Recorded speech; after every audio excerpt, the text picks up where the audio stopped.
경외라는 제목으로 함께 나누겠습니다. 질문은 사랑입니다.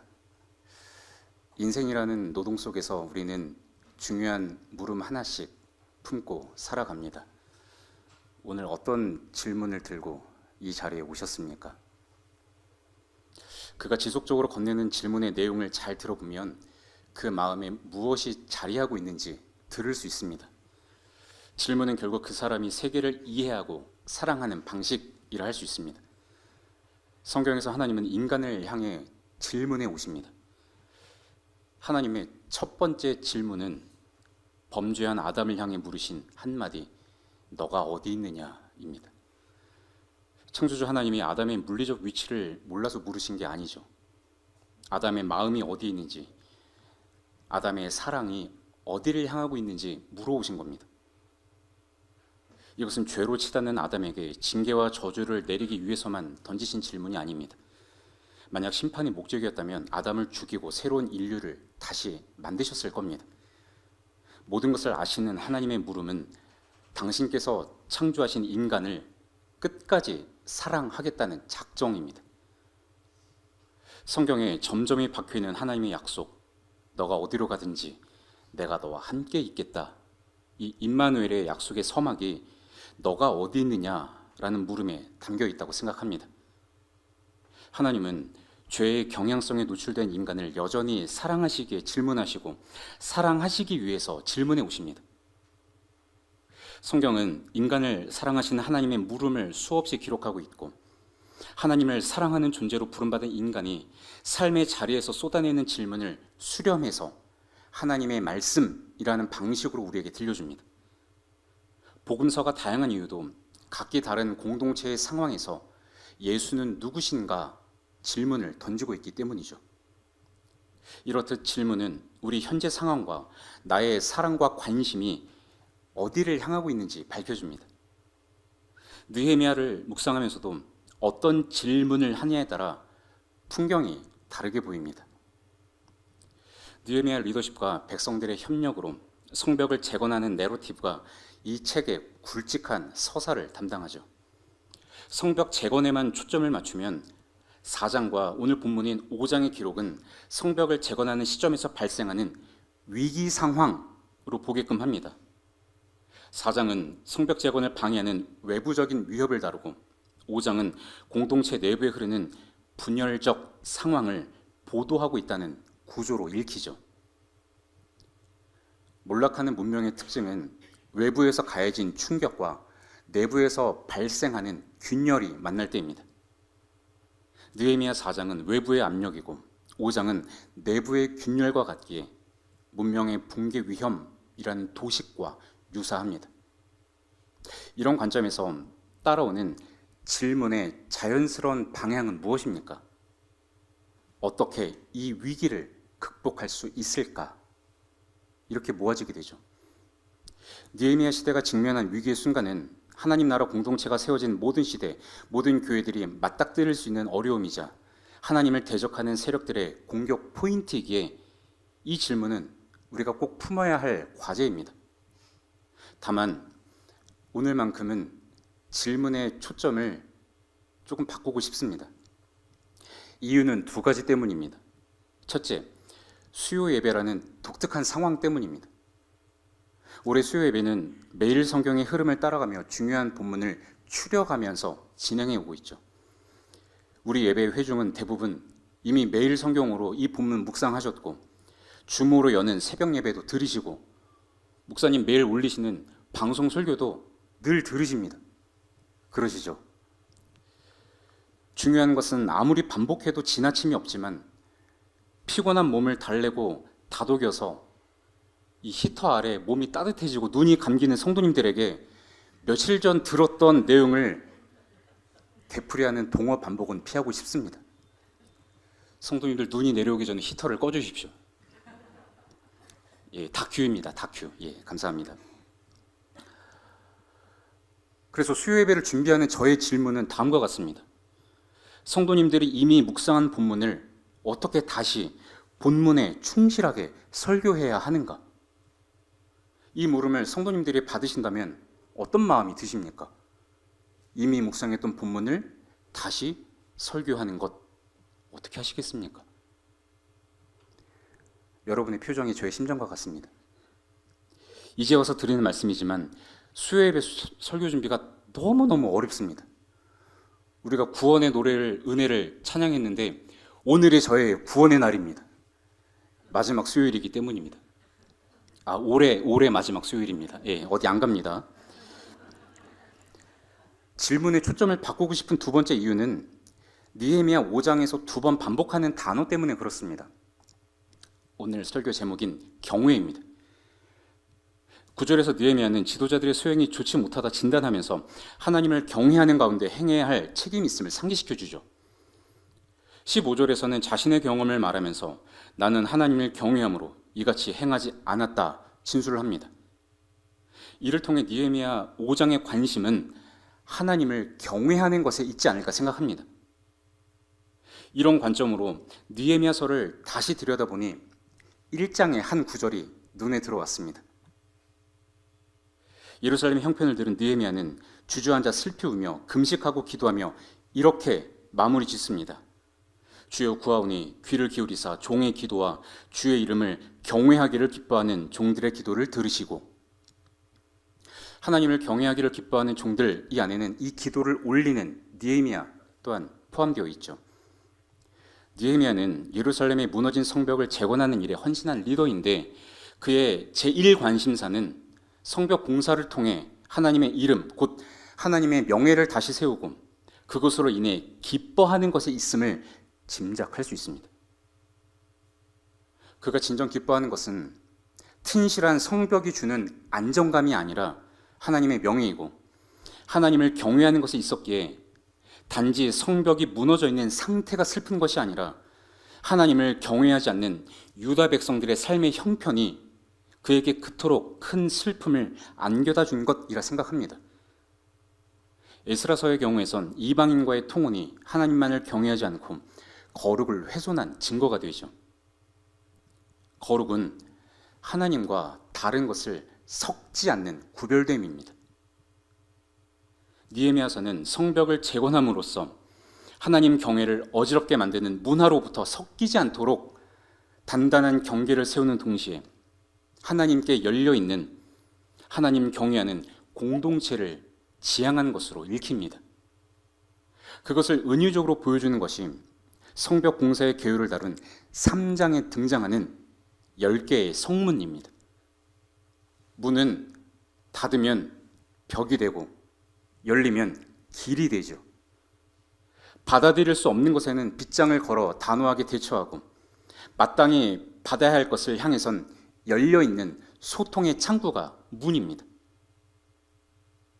하나님을 경외하는 것은 하나님께 열려진 존재, 그래서 어디서든 하나님 먼저 찾고 하나님께 구하고 하나님으로 인해 기뻐하는 삶이고, 동시에 거룩을 훼손하는 가치와 문화에 대해서는 자물쇠를 채워 타협하지 않는 삶입니다. 이렇게 하나님을 경외하는 삶을 보여주는 것이 바로 느헤미야죠.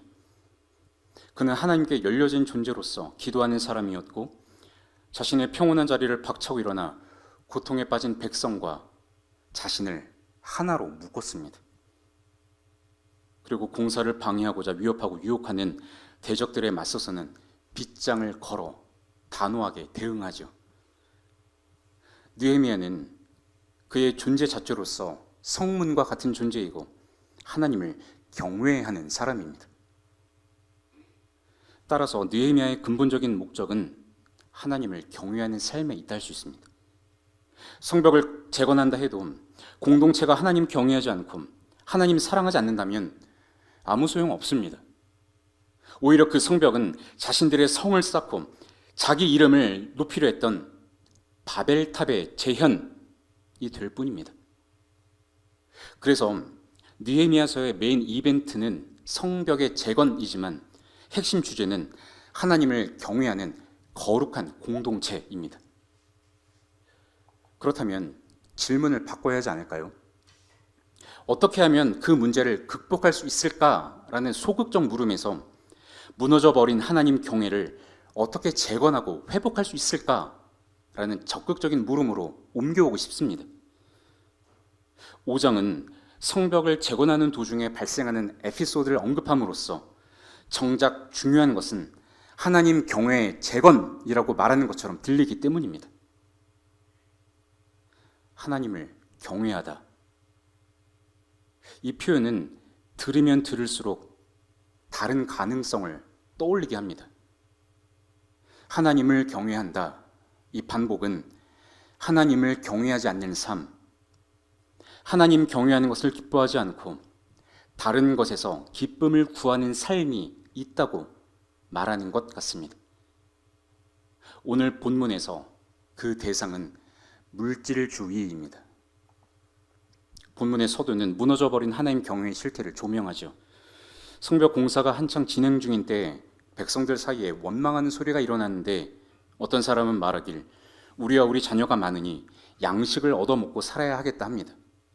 이렇게 말한 까닭은 3절 중반이 보도하는 바처럼 예루살렘의 형편이 흉년이기 때문입니다. 그래서 또 어떤 사람은 밭과 포도원과 집을 저당 잡히면서까지 곡식을 구합니다. 또 어떤 사람은 밭과 포도원으로 돈을 빚내어 페르시아 왕에게 세금을 바쳐야 하는 사정을 토로하죠. 성벽 공사는 6장에서 보신 바처럼 52일 만에 완공되었습니다.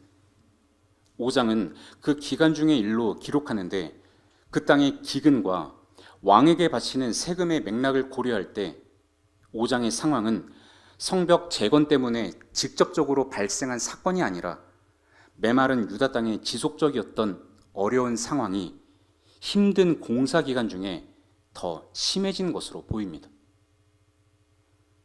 많은 경우가 그렇듯 진짜 실력은 힘들 때 드러나기 마련입니다. 예를 들면 다음과 같습니다. 성도님들과 해외 단기 선교를 가면 보통 열흘 정도 다녀오는데 출국할 땐 표정도 밝고 분위기도 너무 좋습니다. 그러다가 한 일주일쯤 지나면 무더운 날씨에 체력도 지치고 김치와 국이 없는 현지식으로 끼니를 채우다 보니 몸도 마음도 지치기 쉽습니다. 예민하고 지칠 때 평소의 습관이 나오게 되죠. 불만도 튀어나오고 섭섭병도 올라오고 평소에 아름다운 언어 습관도 튀어나옵니다. 아름답다라는 걸 요즘 고급 용어로 미친이라 하죠. 사역 중에 성도님들에게 예기치 않게 미치겠다는 말을 들으면 사역자는 정말 미치겠습니다.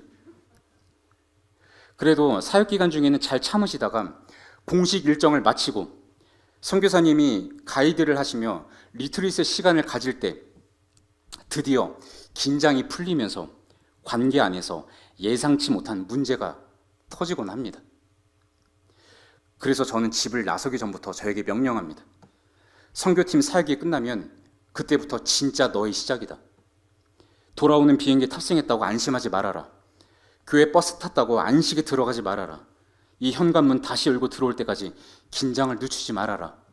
저에게 명령합니다. 가장 힘들 때 진짜 실력이 드러나기 마련이고 한편으로는 그때가 실력이 자라는 기회이기도 합니다. 한계에 부딪히고 근육이 찢어질 것 같은 고통이 올라올 때 그걸 참고 몇 번 더 하면 근육이 붙는 것처럼 한계에 직면하는 시점이 내 실력이 여과 없이 드러나는 때이고 동시에 실력이 붙는 때입니다. 그런 의미에서 지친 몸으로 드리는 수요예배는 우리의 영적 트레이닝과 같습니다. 그리고 많은 가정들의 장례를 치르며 성도를 사랑하는 우리의 실력을 보게 하시고 또 그 사랑을 기르는 실력을 준비하게 하기도 하시죠. 느헤미야 5장을 위기 상황으로 진단하면 해결하고 극복해야 할 문제로 여기게 되지만 하나님을 경외하기 위한 훈련의 과정으로 바라본다면 5장은 그들의 실력이 드러나는 시점이면서 그들의 실력이 자라나야 하는 영역이 있다는 걸 묵상하도록 합니다. 그럼 하나님을 경외하는 공동체로 회복하기 위해 그들의 실력이 자라나야 하는 영역은 어디입니까? 1절부터 3절까지 어떤 사람들이라고 반복하면서 어려움을 호소하는 공통적인 주제는 무엇입니까? 결국 돈과 양식의 영역입니다. 하나님 대신 다른 대상을 경외하게 만드는 것을 추적해 올라가면 많은 경우 먹고 사는 문제, 돈의 문제가 걸려 있습니다. 그래서 우리 주님은 하나님과 재물을 겸하여 섬길 수 없다 하셨습니다. 느헤미야 공동체가 드러내는 실력의 한계는 하나님을 섬기지 않고 돈을 섬기는, 곧 돈을 사랑함으로써 자기 자신을 경외하는 삶입니다. 그러나 이것은 전적으로 사람의 선택이나 사람의 결정에만 달려있지 않습니다. 여기엔 기근이란 땅의 조건과 왕에게 세금을 바쳐야 하는 구조적인 문제도 걸려있기 때문입니다. 마치 이 시대를 나그네로 살아가는 하나님 백성들과 비슷합니다. 모든 물가가 뛰어오를 때 가장 적게 오르는 것은 근로자의 연봉이고 5월에 종소세를 내기 위해 대출을 받아야 하는 분들도 계십니다. 그런 분들을 향해 헌금 생활을 언급하면서 하나님 대신 다른 것 경외하고 있다고 말한다면 차디찬 기준을 내세워 정죄하는 폭력에 가깝습니다. 다만 하나님 경외하는 것을 기뻐하도록 부름받은 신자의 삶에서 재정에 관한 마음가짐과 태도는 꼭 한 단계 매듭을 짓고 넘어가야 합니다. 신앙을 지속하는 데 있어 많은 경우 고민하거나 방황하는 이유에는 결국 먹고 사는 문제, 돈의 영역이 걸려있기 때문입니다. 돈과 얽힌 문제 앞에서 우리의 실력이 드러납니다. 그래서 우리는 돈의 문제에서 영적인 실력을 키워야 합니다. 그래야 성벽 재건하고 예배당을 새롭게 마련하는 것이 의미가 있습니다. 느헤미야는 백성들이 이제는 땅이 저당 잡히는 걸 넘어 자녀들까지 종으로 팔아야 할 처지가 되었다는 말을 듣습니다.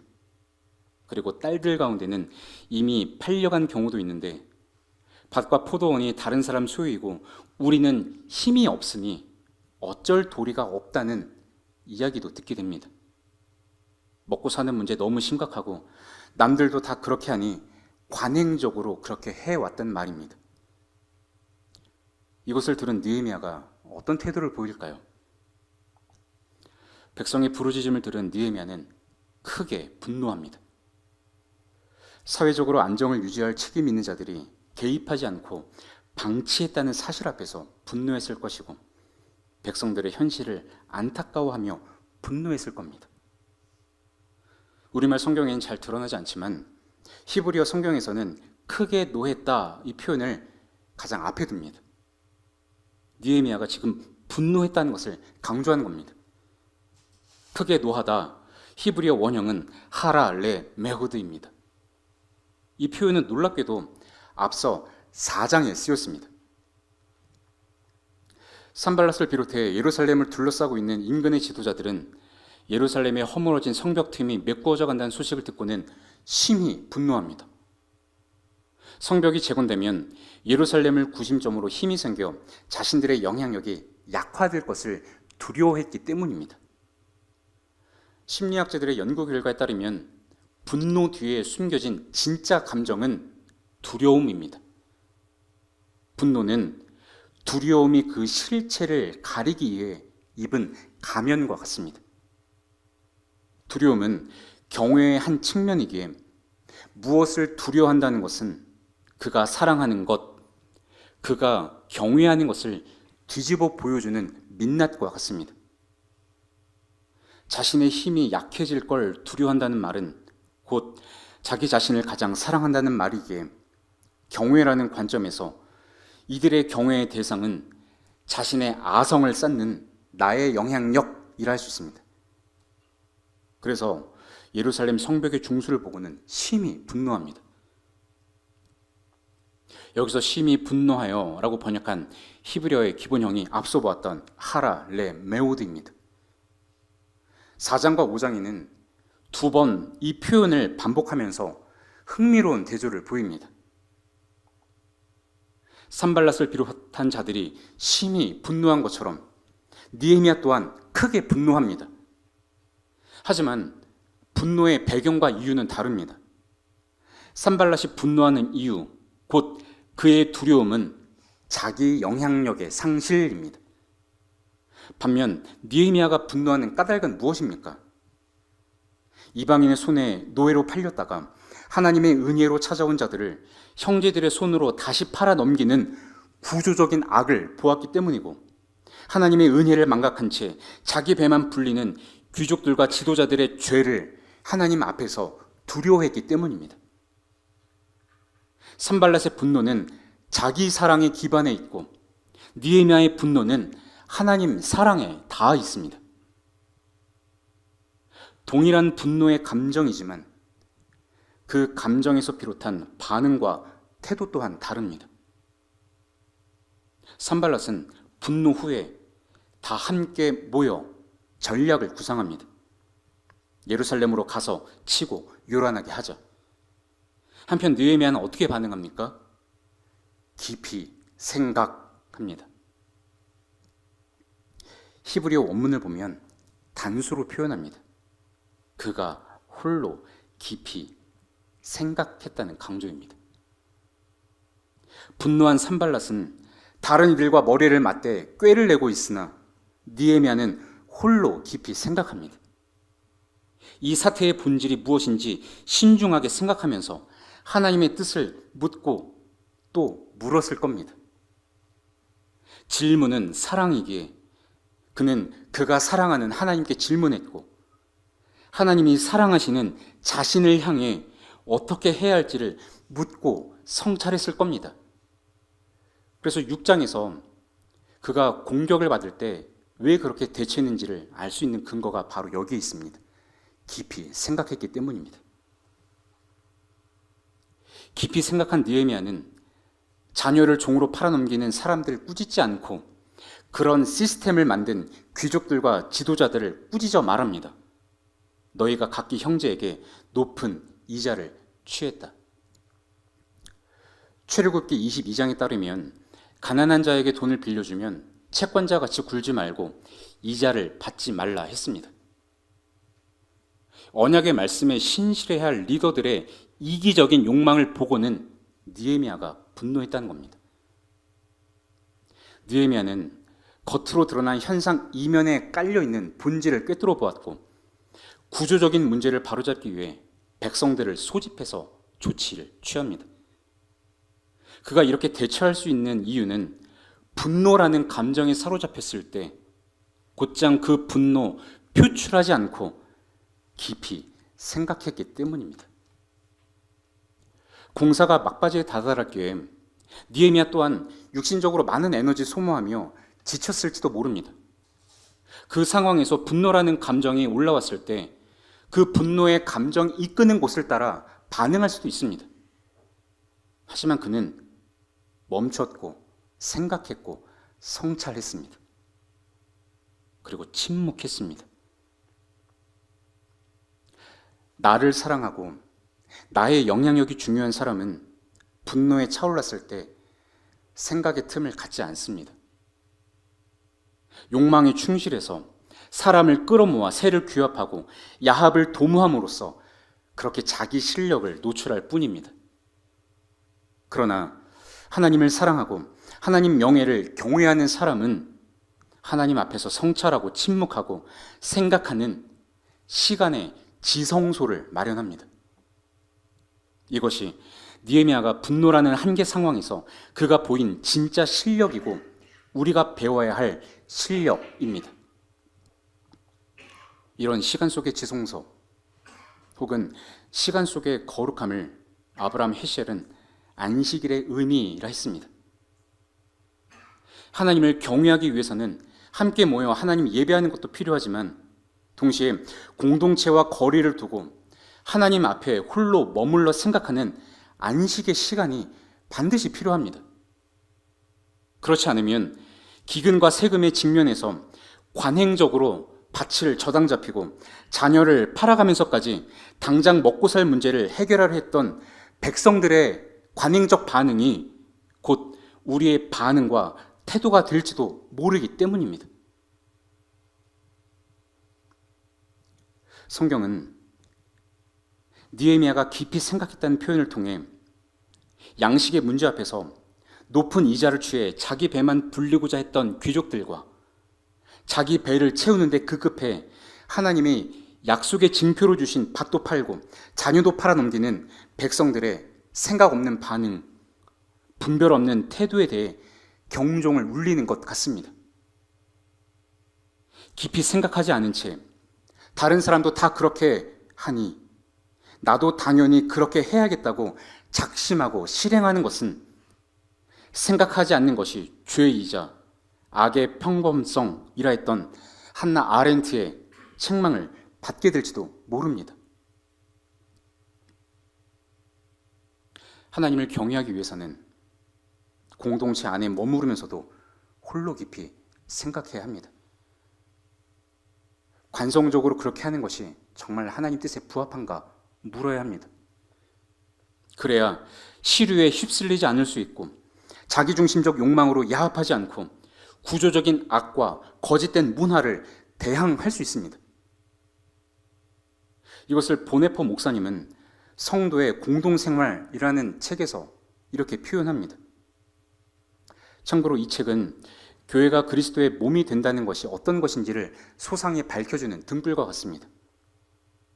그리스도의 공동체는 홀로 그리고 함께 걷는 길이 수렴되는 곳이라 말하면서 홀로 있을 수 없는 사람은 성도의 교제를 경계해야 하며 성도의 교제 안에 있지 않은 사람은 홀로 있음을 경계해야 한다 말합니다. 공동체에서 함께하는 날을 모임을 위해서는 각 개인이 하나님 앞에 홀로 있는 날이 동반되어야 합니다. 우리는 공동체로 부름받았으나 신자의 삶은 자기 십자가를 져야 하며 홀로 기도해야 하며 홀로 죽음을 맞이해야 하기 때문입니다. 그런 의미에서 홀로 있을 수 있는 사람만이 진정한 성도의 교제를 이루며 살아갈 수 있다고 말합니다. 공동체의 모임에 묻어가지 말라는 경종입니다. 보네포 목사님이 홀로 있음을 강조하는 이유는 말씀을 듣기 위한 침묵, 말씀에 매인 침묵을 위한 시간과 공간이 필요하기 때문입니다. 즐거워하는 자들과 함께 즐거워하고 우는 자들과 함께 울기 위해서는 홀로 하나님 앞에서 머물러 깊이 생각하고 하나님께 묻고 듣는 사랑의 사귐이 꼭 필요합니다. 이것이 하나님 경외하기를 기뻐하는 자들의 삶의 방식입니다. 느헤미야는 높은 이자를 취해 고리 대금업을 일삼았던 귀족들 향해 너희의 소행이 좋지 못하다 책망합니다. 대적들의 비방을 생각할 때 구조적인 불균형과 경제적인 불공정이 공동체의 약점을 노출하는 것이 된다며 꾸짖습니다. 그리고 궁극적으로 우리 하나님을 경외하는 가운데 행할 것이 아니냐 묻습니다. 하나님을 경외함으로 좋지 않은 소행을 척결하고 바르게 잡으라는 촉구입니다. 느헤미야가 제시하는 하나님 경외의 구체적 방법은 이자 받기를 그치는 것, 그리고 백성에게 담보로 받은 밭과 포도원과 집을 돌려주며 이미 받은 이자도 돌려주는 것입니다. 이런 요구는 유다 백성들 안에 경제적인 공정성을 갖추게 하면서 물질주의를 넘어서도록 하는 조치입니다. 물질주의는 물질이 나를 살게 한다는 신념, 곧 유물론입니다. 이것은 하나님이 우리를 살게 하신다는 것을 고백하는 하나님 경외를 뒤틀어버린 물질 경외이고 하나님 경외를 방해하고 더 나아가 창조주 하나님을 경시하게 만드는 강력한 대상입니다. 그래서 느헤미야는 하나님이 우리를 살게 하시니 하나님께 절대적으로 의존하고 하나님만을 사랑하는 하나님 경외의 신앙으로 돌려놓고자 하는 것입니다. 느헤미야가 이자를 받지 말라고 한 것은 출애굽기 22장의 율법에 충실하기 위함입니다. 즉 하나님 경외하기 위해 물질에 대한 우리의 마음이 하나님 말씀에 근거하여 바로 잡아야 한다는 메시지로 들립니다. 돈의 영역에서 우리의 실력이 자라도록 말씀에 비추어 우리 자신에게 질문해 보라는 요청입니다. 느헤미야 5장의 마지막 단락에는 이 부분에서 훈련된 한 사람을 보여줍니다. 느헤미야는 백성들이 물질주의를 넘어 하나님 경외를 회복하도록 자신의 이야기를 들려줍니다. 자신보다 먼저 있었던 총독들은 백성에게서 양식을 얻고 돈을 빼앗고 백성을 종으로 부려 압제했으나 자신은 하나님을 경외함으로 그와 같이 행하지 않았다 합니다.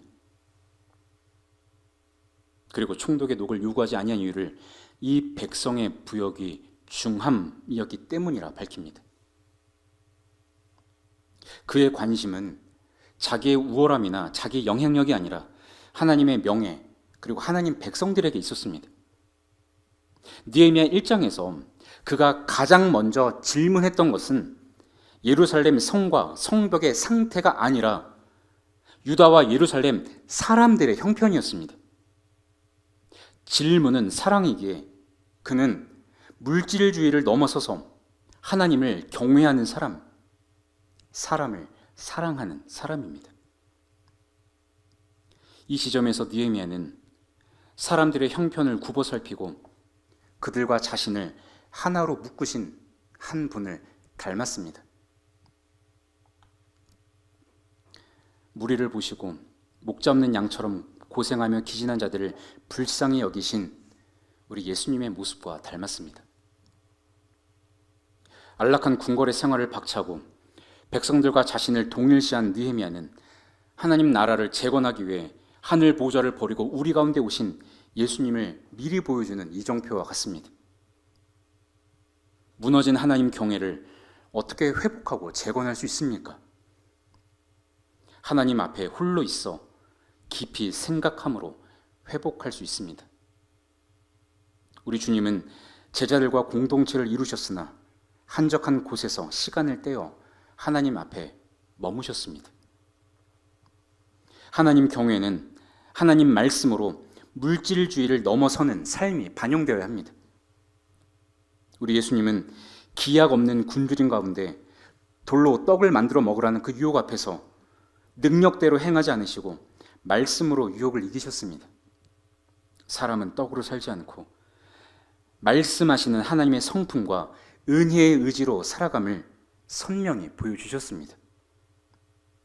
동시에 예수님은 기도하는 집을 강도의 소굴로 만든 구조적인 악에 채찍을 가하며 장사하는 자들을 내쫓고 물질주의의 시스템을 뒤집어 엎어 척결하셨습니다.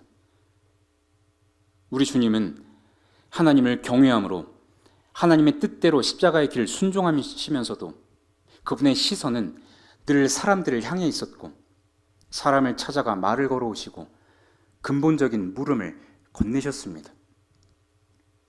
질문은 사랑이기 때문입니다. 결론적으로 우리는 물질주의를 넘어 예수를 바라봄으로 그리고 예수님의 방식을 뒤따름으로써 무너진 하나님 경외를 재건할 수 있습니다. 성탄절을 전후로 많은 일들을 앞두고 있기에 우리 마음이 분주할 수 있지만 이 시간은 홀로 하나님 앞에 머물러 하나님을 경외하는 마음을 회복하는 절기입니다. 성탄절은 기다림의 시간이기 때문입니다. 사람에게 마음을 쏟고 사람을 품기 위해 하나님 앞에 머물러 기다리는 시간을 꼭 가지시면 좋겠습니다. 오늘 기도하시는 시간에 특히 돈과 물질의 문제 앞에서 우리가 무엇을 묻고 어떻게 묻고 왜 질문하고 있는지 돌아보시면 좋겠습니다. 질문은 사랑이기 때문입니다. 하나님은 당장 속 시원한 답을 주시진 않지만 하나님은 우리의 기도를 통해 사랑의 표현을 받으시고 우리와 교제하기를 원하십니다. 질문은 사랑이기 때문입니다. 우리는 구체적인 답을 구하기 위해 기도를 통해 애타게 질문할 때 하나님은 때로 답 없음으로 답을 하십니다. 답 없는 답의 내용은 내가 너희와 함께 있기 위해, 너희를 사랑하기 위해 내 아들을 주었다는 성탄의 복음입니다. 말씀을 맺겠습니다. 복음으로 자기를 성찰하는 실력이 감정이 태도가 되지 않도록 도와주며 욕망이 춤추는 대로 야합하는 것에 제동을 걸어줍니다. 말씀을 통해 말을 걸어오시고 질문하시는 하나님의 마음을 듣게 되기를 원합니다. 복음으로 우리 마음의 중심을 성찰하고 하나님께 끊임없이 질문하는 연말이 되기를, 그렇게 하나님 경외하며 사랑하는 계절이 되기를 주님의 이름으로 축원드립니다. 마지막으로 잠언의 말씀 오늘 결론으로 삼고 싶습니다. 함께 읽겠습니다. 시작. 모든 지킬 만한 것 중에 더욱 내 마음을 지키라. 생명의 근원이 이에서 남이니라. 자기의 마음을 제어하지 아니하는 자는 성읍이 무너지고 성벽이 없는 것과 같으니라. 아멘. 주님의 말씀이 내 발의 등불이라 고백하면서도 당장 발등에 떨어진 일들을 처리하느라 말씀을 제쳐두고 살아가는 어리석음에 빠지지 않도록, 그리고 영혼을 향한 따뜻함이 가장 필요한 이 계절에 우리의 심령이 메마르고 차가워지지 않도록 성령님 깨닫게 하시고 하나님 경외를 회복하도록 도와주옵소서. 이를 위해 하나님 앞에 홀로 머무는 시간 속의 지성소 지키게 하소서. 우리의 삶을 통해 물질이 나를 살게 하지 않고 하나님이 우리를 살리셨고 앞으로도 살리실 것을 고백하게 하시고 우리의 손과 발이 온 세상의 안식과 샬롬을 위해 이 세상에 오신 그리스도의 사랑을 전하는 회복의 통로가 되게 하소서. 질문은 사랑이기에 하나님께서 기뻐하시는 것들을 물어가며 정직하게 대답하는 순례의 여정 되게 하소서. 하나님 나라를 향해 우리의 존재가 열려 있으면서도 하나님이 기뻐하지 않으시는 것들에 대해 빗장을 걸어 잠그는 거룩의 여정 걷게 하소서. 그 모든 시간 속에 거룩함을 통해 여기까지 인도하신 에베네셀의 하나님, 우리를 위해 모든 것 예비하신 여호와 이레의 하나님을 경외하는 교회와 가정과 자녀들이 되게 하소서. 존귀하신 예수님의 이름으로 기도하옵나이다.